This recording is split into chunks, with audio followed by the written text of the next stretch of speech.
Hello friends, my name is Husna and welcome to my channel.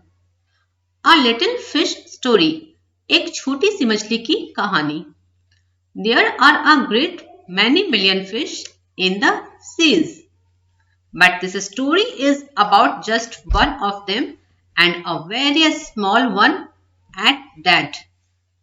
समुद्र में लाखों मछलियां हैं. There are a great many million fish. उसके पास सब कुछ था उसे संतुष्ट करने के लिए. Contented. But he was not happy. पर वो खुश नहीं था. You will laugh when I tell you why he was not. आप हंसेंगे जब मैं आपको बताऊंगी वो क्यों नहीं था. यानी वो क्यों खुश नहीं था जब मैं आपको बताऊंगी तो आप हंसेंगे. He was unhappy because he was so very small.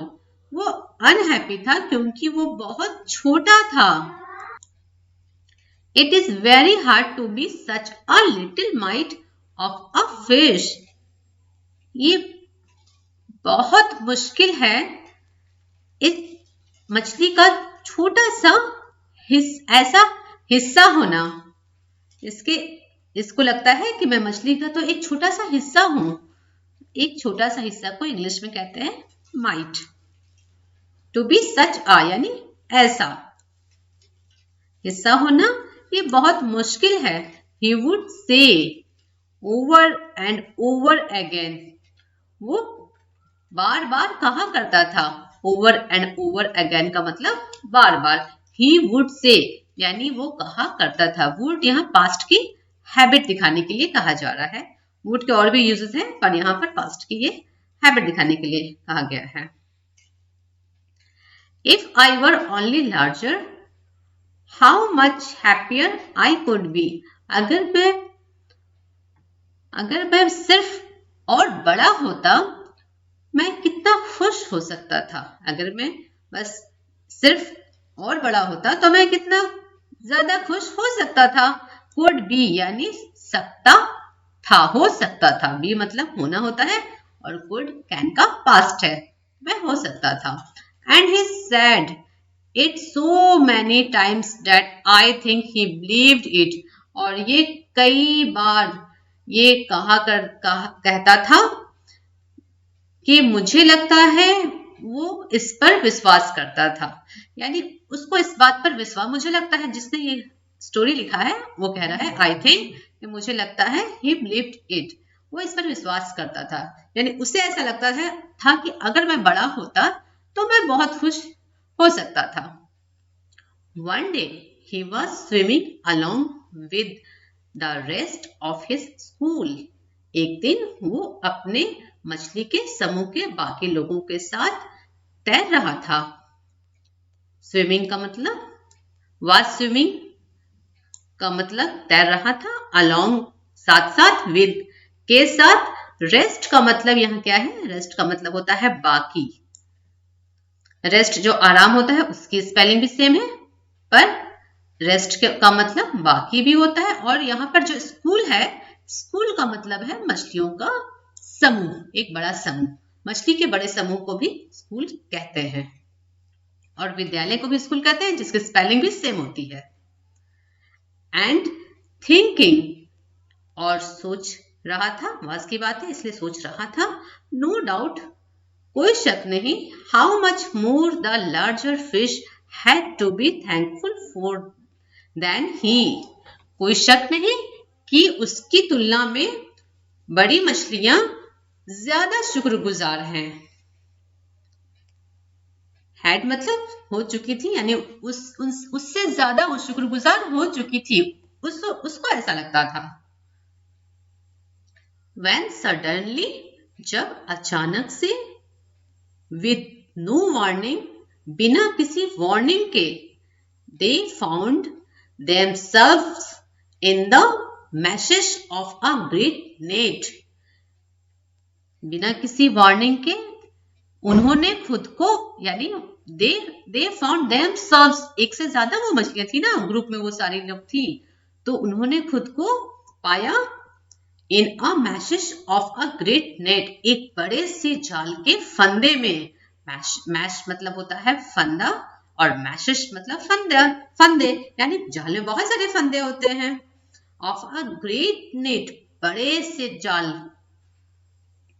There was much floundering and splashing as the net was drawn up out of the water into the sunlight. वो बहुत तड़फड़ाने लगी थी और पानी के छींटे उड़ाने लगी थी। स्प्लैश मतलब होता है पानी के छींटे इधर उधर फेंकना, क्योंकि वो तो पानी से निकली थी तो पानी के छींटे तो उड़ाएंगे ही। तो पानी के छींटे उड़ाने लगी थी और तड़फड़ाने लगी थी। फ्लॉन्डर का मतलब होता है तड़फड़ाना और फ्लॉन्डरिंग का मतलब वाज है, इसलिए तड़फड़ाने लगी थी। As the net was drawn up out of the water into the sunlight, जब नेट को ऊपर खींचा गया, ड्रॉन का मतलब होता है ड्रॉ का मतलब होता है खींचना और ड्रॉन अप का मतलब हुआ खींचा गया। आउट ऑफ द वाटर, पानी के बाहर, इनटू द सनलाइट, सूरज की रोशनी में। And just as its haul was being, और जस्ट इसका प्राप्त किया हुआ, हॉल का मतलब होता है कि जो नेट में उसको प्राप्त हुआ, जिसने भी जाल फेंका था, वाज बीइंग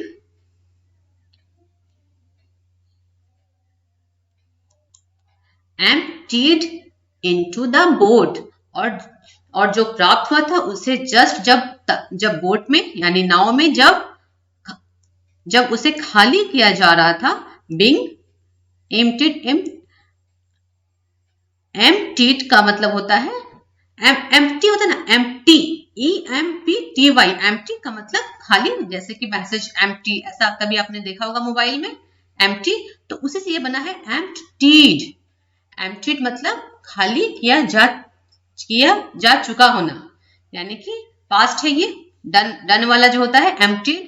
तो जब उसको खाली किया जा रहा था बोट में, नेट में जो प्राप्त हुआ था उसको, यानी मछलियों को, the smallest fish in the school wriggled through the mesh and slipped back into the cool clear water। तो जो सबसे the smallest fish, सबसे छोटी मछली, in the school यानी ग्रुप की सबसे छोटी मछली, wriggled through the mesh, through का मतलब के द्वारा और से भी होता है, यानी से, wriggle थ्रो द मैश से तड़फड़ाई, and slipped back into the cool clear water, और फिसल गई वापस से साफ ठंडे पानी में। रिगल का मतलब होता है तड़फड़ाना और आजाद करना भी होता है रिगल का मतलब, दोनों ही होता है। रिगल्ड मतलब तड़फड़ाई या आजाद हो गई, दोनों ही चीजें होती है। तो वो तो तड़फड़ा कर ही आजाद हुई, तो यहां तो ये दोनों के सेंस में हो गया। हाउ गुड इट फेल्ट, कितना अच्छा इसने महसूस किया, ये फील का पास्ट है, कितना अच्छा इसने महसूस किया। He swam here and there and everywhere, वो यहां और वहां तैरी, ये स्विम का पास्ट है स्वैम, और हर तरफ, everywhere, and some of the fish who knew him well all the rest of his life, और कुछ मछलियां जो इसकी बाकी की जिंदगी में अच्छे से जानती थी। said कहा, that कहा कि they never again heard him say, उन्होंने फिर से कभी नहीं कहते सुना उसे, that कि he wished to be anything but a little fish, वो छोटी मछली के अलावा कुछ भी बनना चाहती थी। उसने फिर ऐसा कभी नहीं सुना, वो लोग ऐसा कहती हैं।